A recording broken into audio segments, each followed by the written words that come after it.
Kristus datang, hai manusia, kalau kesantikan, masyurkan kemuliaannya, berharap dan beriman.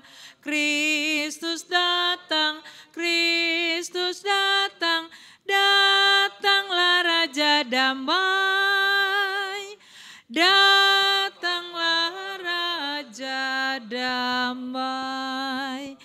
Silakan duduk, silakan pendeta. Renungan singkat pada pagi hari ini berjudul Memimpin di kaki orang lain. To lead at the feet of others. Suatu pelajaran dari Yohanes pasal yang ke-13. Ya, karena kita semua atau kebanyakan kita memimpin perjamuan kudus, tapi boleh juga untuk menjadi pedoman dalam kehidupan kita, untuk pelayanan kita kepada Tuhan, kepada umat-umat Tuhan. Yesus membasuh kaki murid-muridnya. Ada beberapa pelajaran yang saya mau ambil. Saya ambil 7 pelajaran, mungkin ada yang bisa menemukan lebih dari 7, tapi saya fokus kepada 7 pelajaran. Pelajaran yang pertama, saya tidak usah ceritakan lagi ceritanya, bagaimana perjamuan itu atau perjamuan terakhir bersama-sama dengan murid-murid Yesus itu terjadi di ruang atas. Pembasuhan kaki ini adalah satu-satunya pasal tentang pembasuhan kaki, di mana pasal-pasal lainnya dalam Injil tidak menceritakan akan cerita ini. Pelajaran yang pertama terdapat dalam Yohanes pasal yang ke-13 ayat 1. Sementara itu sebelum hari raya Paskah mulai, Yesus telah tahu bahwa saatnya sudah tiba untuk beralih dari dunia ini kepada Bapa, sama seperti ia senantiasa mengasihi murid-muridnya. Demikianlah sekarang ia mengasihi mereka sampai kepada kesudahan. Pembukaan cerita pembasuhan kaki ini adalah gambaran tentang kasih Yesus kepada murid-muridnya. Ia mengasihi mereka, sampai 2 kali kata kasih ini diucapkan untuk pembukaan cerita pembasuhan kaki dan kenyataan bahwa Yesuslah yang membasuh kaki mereka, dan pembasuhan kaki itu adalah pelayanan, melayani. Maka pelajaran yang pertama adalah Yesus melayani karena dia mengasihi. Dia membasuh kaki sebagai pernyataan kasihnya juga kepada murid-muridnya. Demikianlah juga kita, pelajaran pertama, kita mengasihi karena kita melayani karena kita mengasihi, kita melayani Allah karena kita mengasihi Allah, kita melayani orang lain karena kita mengasihi orang lain. Ini adalah pelajaran pertama. Hanya 7 pelajaran, kalau satu pelajaran 10 detik sudah mau selesai kita. Kemudian pelajaran yang kedua terdapat di dalam ayat yang kedua dan ayat yang ke-11. Mereka sedang makan bersama dan iblis telah membisikkan rencana dalam hati Yudas Iskariot, anak Simon, untuk mengkhianati dia. Lalu ayat yang ke-11, sebab ia tahu siapa yang akan menyerahkan dia, karena itu ia berkata, tidak semua kamu bersih. Waktu Yesus membasuh kaki, dia sudah tahu bahwa Yudas akan menyerahkan dia. Dia sudah tahu. Tapi tetap dia membasuh kaki Yudas. Pelajarannya adalah kita melayani semua orang, termasuk mereka yang mengasihi kita dan juga mereka yang punya rencana jahat terhadap kita. Ya, demikianlah yang Yesus lakukan. Walaupun dia sudah tahu ada yang rencana jahat sama dia, tetap dia basuh kakinya. Apakah kita bisa demikian? Sehingga kita tidak hanya melayani mereka yang kita senang, mereka yang senang sama kita, tapi kita melayani mereka yang juga walaupun kita tidak tahu, ya Yesus tahu tapi kita tidak tahu, tapi kita layani semua orang, termasuk mereka yang mempunyai evil plan, mempunyai rencana buruk terhadap kita. Kemudian pelajaran yang ketiga, kita baca ayat yang ketiga. Yesus tahu bahwa Bapanya telah menyerahkan segala sesuatu kepadanya dan bahwa ia datang dari Allah dan kembali kepada Allah. Terjemahan lain mengatakan Yesus tahu bahwa Allah telah menyerahkan segala kuasa kepadanya. Segala kuasa ada pada Yesus. Tapi dengan kekuasaan itu tetap dia melayani. Apa pelajarannya bagi kita? Manifestasi kuasa adalah bukan menerima pelayanan, tetapi memberikan pelayanan. Jadi kalau kita berkuasa, punya kedudukan dan lain, kita tunjukkan itu bukan dengan menerima pelayanan, tetapi kita memberikan pelayanan. Manifestasi kuasa adalah pelayanan. Kalau kita melihat orang-orang yang melayani, kita bilang, pasti orang ini ada kuasanya.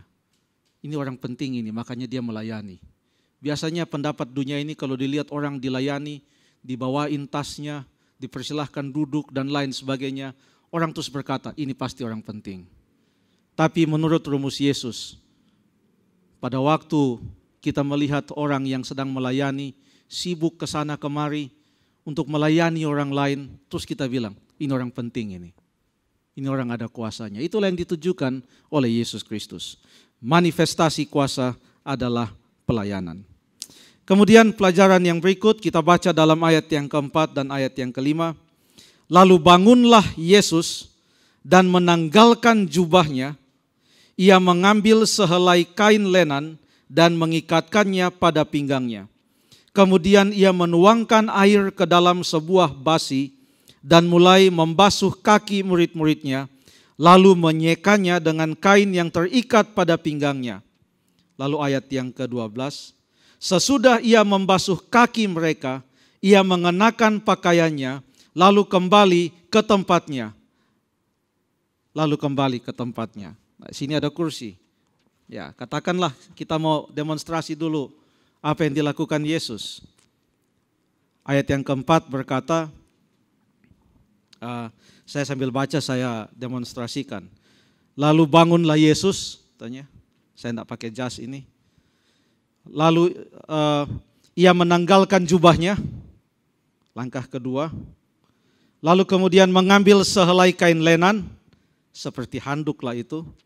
Mengikatkannya pada pinggangnya, ini langkah demi langkah. Kemudian menuangkan air ke dalam sebuah basi atau baskom. Lalu kemudian membasuh kaki murid-muridnya, tentu ia tunduk karena kaki murid-muridnya itu bukan begini kan, begini, tunduk dia membasuh kaki murid-muridnya. Lalu menyekanya dengan kain yang terikat pada pinggangnya. Lalu ayat yang jadi mengeringkan kaki mereka. Ayat 12, lalu sesudah ia membasuh kaki mereka, ia mengenakan lagi pakaiannya, dia bangun, dia pakai lagi pakaian yang tadi dia tanggalkan. Lalu kemudian dia kembali ke tempatnya. Kan tadi dia berawal dari tempat duduknya. Saya pikir-pikir juga, wah luar biasa Yohanes ini. Apakah dia melihat jauh ke depan supaya menggambarkan bagaimana nanti orang-orang Kristen buat perjamuan. Pertama bangun, kemudian kalau pakai jas dilepaslah jasnya supaya jangan basah.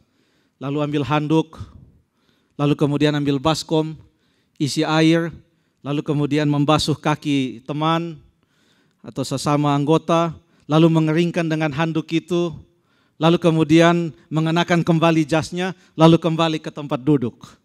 Seperti memang digambarkan untuk sekarang ini. Tapi saya pikir-pikir apakah memang hanya itu tujuannya? Apakah memang hanya sekedar untuk memberikan kepada kita cara-cara untuk membasuh kaki? Ya. Saya pikir lebih jauh daripada itu. Kenapa ini dibuat secara rinci? Untuk menunjukkan kepada kita bahwa Tuhan Yesus mengajar oleh mempraktekannya. Ya, saya bisa bayangkanlah kalau Yesus hanya karena mau mengajar aja, bagaimana caranya membasuh kaki, kan gak usah repot-repot. Berdiri aja dia. Baiklah murid-muridku, malam ini kita akan membasuh kaki. Aku akan memberitahukan bagaimana langkah-langkahnya. Sudah siap semua kalian dengan catatan, bolpen dan kertas? Oke, langkah pertama, kalian bangun ya dari tempat duduk. Langkah kedua, tanggalkan, kalau pakai jas, tanggalkan baju luar, tanggalkan. Lalu kemudian langkah ketiga, jangan lupa ambil handuk ya. Sudah catat Petrus, Andreas, sudah catat. Filipus, semua catat, Matius. Judas, ya catat kamu. Ya Judas masih ada waktu itu. Lalu langkah yang berikut, ambil baskom. Lalu kalian isi air. Udah tahu, isi air. Lalu setelah isi air itu, nah itulah saatnya kalian tunduk. Lalu kalian basuh kaki temanmu. Lalu setelah itu jangan lupa handuk yang kalian ambil itu untuk mengeringkan. Lalu setelah dikeringkan, pakai kembali jasmu, lalu duduk. Kalau hanya sekedar mau mengajar bagaimana membuat perjamuan itu, cukuplah dengan kata-kata. Yesus bisa katakan, oke, sudah jelas Matius? Kalau sudah jelas, coba sekarang kau buat sama si Andreas. Udah jelas kira-kira Petrus? Coba sekarang kau buat sama si Thomas. Jelas kan? Oke, nanti minggu depan ada kuis kita. Iya. Tetapi Yesus tidak mengucapkan sepatah kata pun. Dia mengasihi mereka. Semuanya melihat. Ya hanya di sini digambarkan ia bangun. Tapi waktu dia lakukan itu enggak ngomong-ngomong kan. Bangun dia. Lalu kemudian dia buka baju luarnya. Ambil kain. Diikat di pinggangnya. Baskom, taruh air. Dia basuh, kasih kering. Pakai, terus dia duduk lagi. Pelajaran yang berikut dari Yesus, pelajaran yang keempat adalah lakukanlah apa yang engkau katakan. Dia mengajar tentang kerendahan hati dan dia melakukannya. Practice what you preach. Apa yang kita khotbahkan, marilah kita praktekkan. Lalu yang berikut, kita mengajar oleh mendemonstrasikan. Ya, banyak program kita di Uni. Care group. Misalnya, ya kita pun tentu ada care group. Jangan kita seminar begini-begini, tapi nggak ada kita care group kan. Nggak enak juga nanti. Jadi bagaimana kita mengajar oleh mendemonstrasikan dan lain sebagainya. Kita mengajarkan mengenai masalah kesehatan contohnya. Makanya saya masih agak belum terlalu berani khotbah tentang kesehatan karena masih makan ikan saya. Jadi waktu mau khotbah tuh, masih terlalu belum serak ini. Jadi Yesus melakukan apa yang dia khotbahkan, dia mengajar oleh mendemonstrasikan. Jadi pada waktu dia duduk di kaki murid-muridnya melayani, sebenarnya lagi mengajar dia, mengajar oleh melayani. Kemudian pelajaran yang berikut, masih ayat yang sama, kita masih ingat jalan ceritanya, dia duduk. Coba kita baca ulang ayat yang ke-4, 5 dan ayat yang ke-12. Dia bangun, jadi dia berawal dari tempatnya, dia bangun, dia tanggalkan jubahnya, lalu kemudian dia bersiap-siap sebagai seorang hamba, ambil kain lenan, taruh air di baskom, saya ulangi lagi, lalu kemudian dia basuh kaki muridnya, lalu kemudian dia kasih kering, dia pakai kembali jubahnya, dia duduk.